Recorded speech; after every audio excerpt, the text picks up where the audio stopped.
to do a song. I'm going out a little bit on a limb here. Do y'all know who Steve Poltz is by any chance? You do know Steve Poltz? No. Steve, on April 1st, I ran into Steve at the Woody Guthrie Heat Festival. Y'all might know him. He was Jewel's boyfriend for years. What's the name of that big song that Jewel had, the biggest one? Something. Oh, come on. You were meant for me, or I was meant for you. Well, Steve wrote that song. And so he wrote that song, he made like millions of dollars, and he made all this money, and then after he made all that money, he kind of got out of the whole pop scene. He started writing these other songs, these really great songs, but they're kind of little colored songs. He's got one called Hand Job on a Church Bus.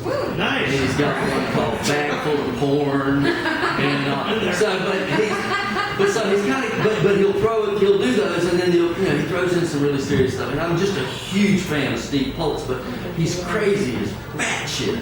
And he seems like me, he doesn't drink anymore because he had a little thing with the judge like I did, so we can't drink anymore. So, but what I have found in my years of sobriety now is that sober people are way crazier than drinking people because all of y'all pass out and we stay up.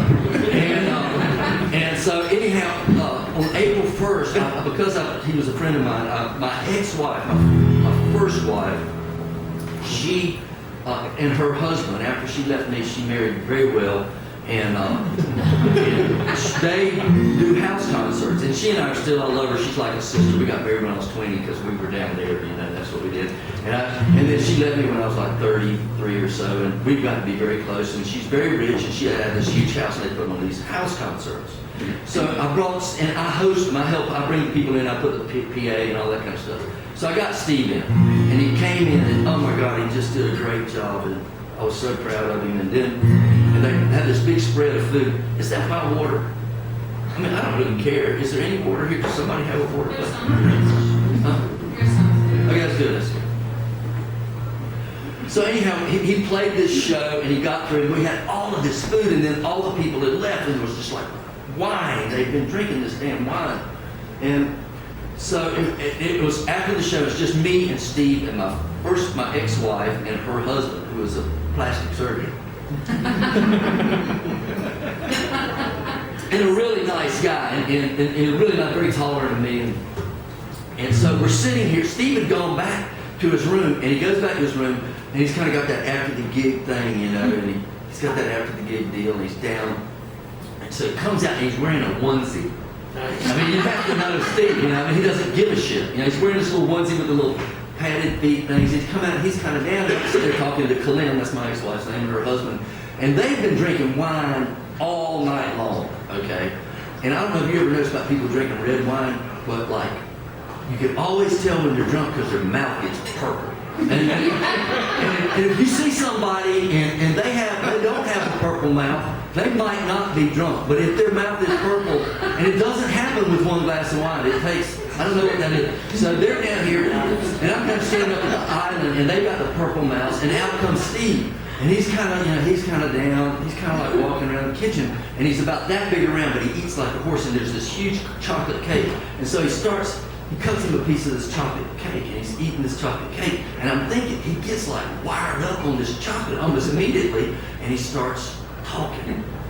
And he kind of starts talking, he's walking around kind of talking, and he turns to kind of my ex-wife and her husband, and he says, is it weird for you, to have this guy in your house who banged your wife for all of those years, and like, is it just like, is that like weird? And he says, I'm just asking, he says, I've never been married, and so he starts asking these questions, and it's really awkward for me, as you can imagine. So he's asking these questions, but they're kind of cool with it, and then he gets to this point, he talks about he hasn't ever been able to be married because he's been on the road all of these years, he never married Jewel, because of the whole fidelity thing, And he just says, I've just never wanted to commit because I just don't know if I could pull it off and honor it. And he's walking around and he says, and the reason I can't honor it is, and then he says this line. And when he says this line, so much becomes illuminated to me.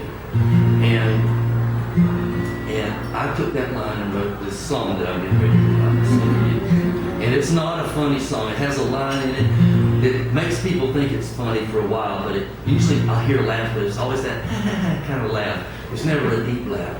Because if you, man or woman, if you've ever made the wrong phone call to the wrong person at the wrong hour of the night, then maybe you'll understand this song.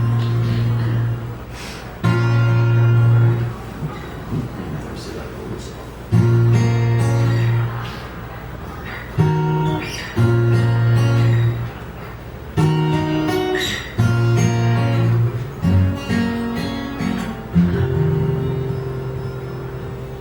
There's no line, tunnel that cuts through the mountain. The track runs straight and true. And the darkness makes way for that big locomotive. And the boxcars coming through. There's a steam engine boiling like a volcano burning. Pistons, they're pumping like a fist. It's a power to the hold and it's hard to let go.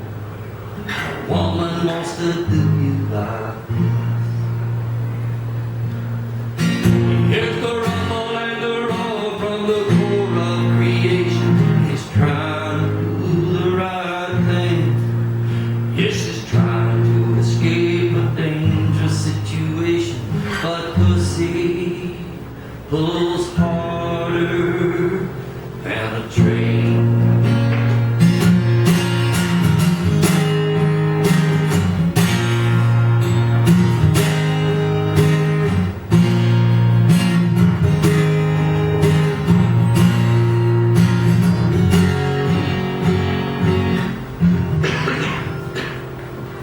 It's not hard to imagine just exactly how tragic things can get when steel wheels roll. You can't forget about the brakes or even slowing down the pace. Once your feet hear her whistle blow,